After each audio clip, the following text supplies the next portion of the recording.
అసలు ఈ నిద్రలేమి సమస్యకి కరెక్ట్ పరిష్కారం ఏంటంటారు? మెయిన్ రీజన్ ఏంటంటారు? నా ప్రజెంట్ సిచ్యువేషన్లో మనం చూస్తే actually one of the biggest cause in the modern generation is the screening.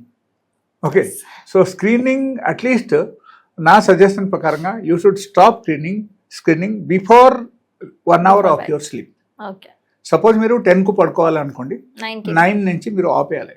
Screening తీసుకోకూడదు, అస్సలు స్క్రీనింగ్ చేయకూడదు. That is one.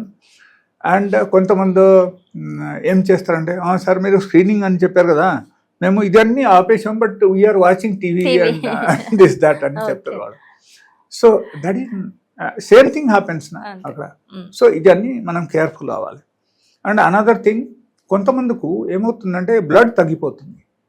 బ్లడ్ తగ్గిపోతే so that is a problem, that is call anaemia develop అవుతుంది బాడీలో.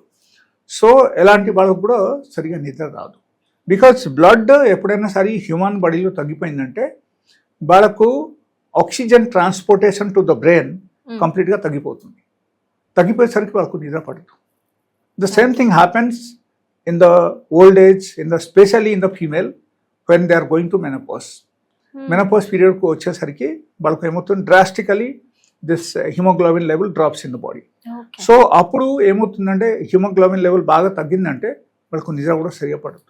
Okay, that is one of the hormonal imbalance అని మనం చెప్పొచ్చు, but నిద్ర పడదు వాళ్ళకి. And they hardly sleep for at least 1 hour in a day. అంతే, 1 గంట నిద్ర పట్టడం కష్టమైపోతాయి మెనోపాజ్కి వచ్చేసరికి.